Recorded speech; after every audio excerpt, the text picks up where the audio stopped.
Guys, welcome back to my channel. कैसे हैं आप? मैं ठीक हूँ और आशा करती हूँ कि आप सब स्वस्थ होंगे, मस्त होंगे, बढ़िया होंगे। भैया हम तो तैयार हो गए। हमने पहनी ये लहंगा और ओढ़नी, मुझे तो बहुत अच्छी लगती है। और जब घर में ना ऐसे प्रोग्राम होते हैं, वो भी भगवान के, तो इस तरीके की ड्रेस पहन लेनी चाहिए। तो कैसी लगी है मुझे कमेंट में जरूर बताइएगा। वैसे मैंने इसको कई बार पहना है और ये मुझे बहुत अच्छी लगती है। तो तैयार तो हम हो गए, लेकिन इससे पहले ठाकुर जी को भी तैयार कर देते हैं। तो शाम को मैंने ठाकुर जी का स्नान भी करवाया था, पूरे चरणामृत से, दूध, दही, घी से, शक्कर से। इसके बाद फिर मैंने उनको बैठा दिया है, विराजमान कर दिया। और अब मैं उनको पहना देती हूँ वस्त्र, ताकि जब घर में हमारे सब लोग आए ना संगीत के लिए, कीर्तन करने, तो उस समय ना लाला भी सुंदर दिखनी चाहिए। तो इस तरीके से इन्हें भी मैं सुंदर बना के अभी रखूंगी। आप लोग कीजिए दर्शन मेरे लड्डू गोपाल जी के। और इसके बाद फिर जो मैं आज भोग प्रसाद में देने वाली हूँ, तो उसको मैं पहले भगवान का भोग लगा देती हूँ, भगवान को समर्पित कर देती हूँ। और इसके बाद फिर मैं इसे उठा के रख दूंगी। अब बारी आती है धूप दिखाने की। तो शाम की आरती के समय तो मैं धूप दिखाती हूँ, लेकिन आज ना मुझे अपने घर को एकदम से खुशबू से भर देना है। तो ये जो धूप बत्ती है ना, ये मैं सब जगह लगाऊंगी। बाहर भी लगा दूंगी, हॉल में भी लगाऊंगी, मंदिर में भी लगाऊंगी, किचन में भी लगा दूंगी। इस तरीके से ये कई टुकड़ों में मैं पूरे घर में लगा दूंगी। धूप बत्ती लगाने के लिए मैंने मीशो से ये स्टैंड लिया था, बहुत अच्छा है। और इसमें ना बहुत सारा सामान आ जाता है, मतलब मैच बॉक्स भी आप इसके अंदर रख सकते हो। और धूप बत्ती तो कितनी भी मोटी बड़ी हो, आराम से आ जाती है और काफी देर तक जलती है। मतलब जैसे आप खुले में रखते हो तो जल्दी खत्म हो जाती है, लेकिन इसमें काफी देर तक जलती है। तो ये बहुत अच्छा प्रोडक्ट है, जिसे चाहिए वो ले सकता है। और अब बारी आती है किचन की, क्योंकि भोजन व्यवस्था भी देखनी होती है। और शाम को जब देर हो जाएगी तो ठाकुर जी तो परेशान होंगे ना, इसलिए सबसे पहले खाना भी बनाती जा रही हूँ। तो मैंने आज तो छठी के हिसाब से कढ़ी चावल रोटी कच्चा खाना ये बना हुआ है, लेकिन कुछ थोड़ी बहुत पूरियां भी सेकूंगी, खीर भी बनाऊंगी। तो फिलहाल तो अभी मैंने बनाए हैं दही बड़े, बहुत अच्छे हैं। जब खाएंगे तो ही पता चलेगा कि क्या है। और साथ में ही पकौड़ी, चावल और कढ़ी, इस तरीके से अभी तो सब कुछ बन गया है।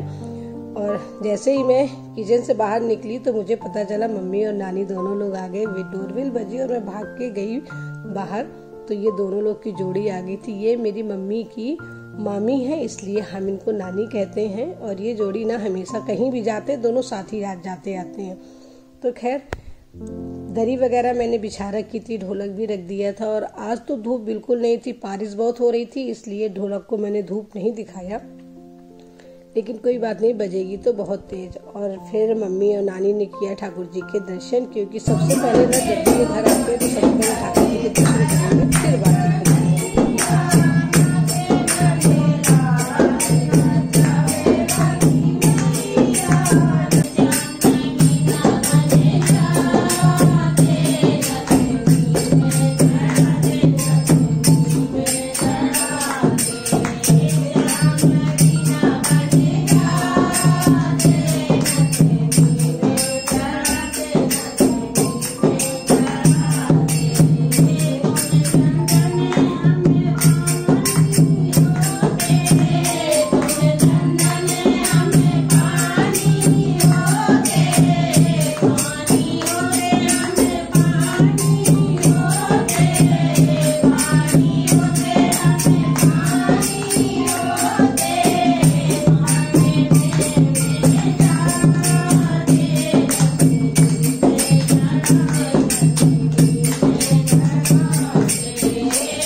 अंधेला हो गया ना चाची?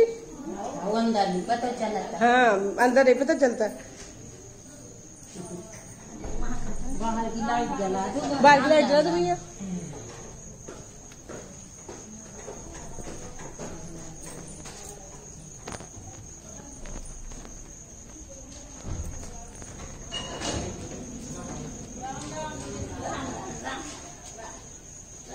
राम राम चाची, राम राम।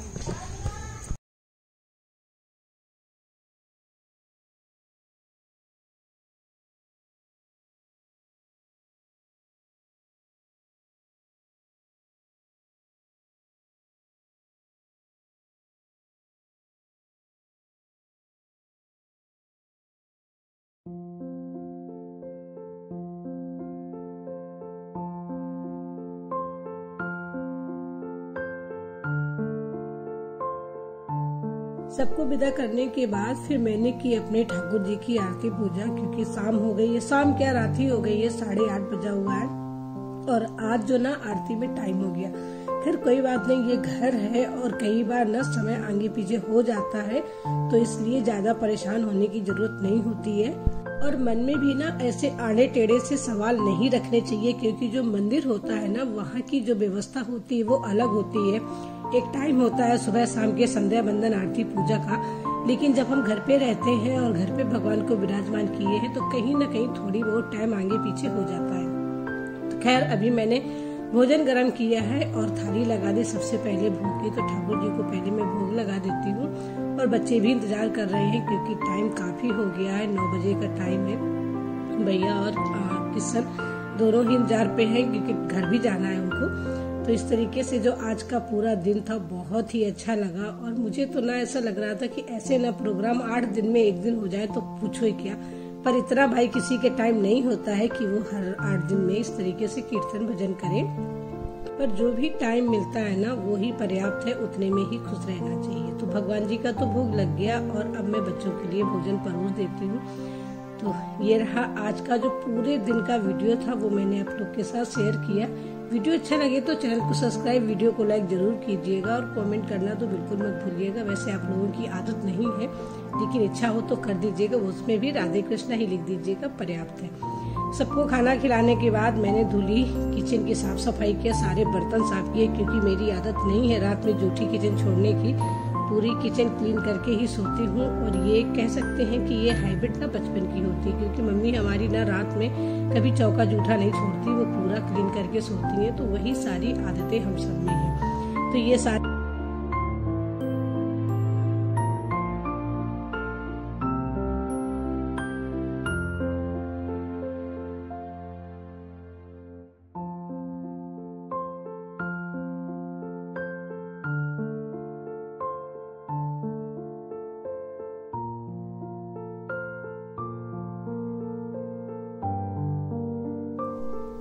सारे काम करने के बाद मैंने अपने कपड़े चेंज किए और अब मुझे जाना था सोने। तो इससे पहले मुझे याद आया कि भैया गला तो अभी भी सही नहीं हुआ है, खांसी हल्की हल्की आ रही है। तो ये मैंने लौंग भुनी हुई है बिना किसी ऑयल की मदद से, सिंपल सा ऐसे ही, और अब इसे मैं पीस लेती हूँ। तो मुझे ना अभी तो कुछ समझ में नहीं आ रहा, तो ऐसे ही मैं इसी किचन के प्लेटफॉर्म में से इस बेलन की मदद से इसे पीस लूंगी, ताकि एकदम बारीक हो जाए। हल्का सा दरदरा बना रहे तो कोई दिक्कत नहीं। और फिर इसे मैं शहद में मिला के रख लेती हूँ। तो रात में जब भी खांसी बहुत तेज होती है ना, तो इसके चाटने से खांसी नहीं आती है और थोड़ा सा गला तो साफ होता ही होता है। तो इसे मैंने मिलाया शहद में और ये 2 टाइम के लिए हो गई। मतलब इसे मैं आज भी खाऊंगी और कल भी खाऊंगी, 2 दिन के लिए तो मेरा ये हो गया। दिन में अगर ज्यादा खांसी महसूस हुई तो मैं इसको ले लेती हूँ। तो इस तरीके के ना जो घर के आयुर्वेदिक उपचार है ना, ये करते रहने चाहिए और इससे ना बहुत अच्छा रहता है, आपका स्वास्थ्य भी सही रहता है और आप ना ये अंग्रेजी दवाइयों से बच जाते हैं। तो कैसा लगा ये वीडियो कमेंट में जरूर बताइएगा। हरे कृष्णा, राधे राधे।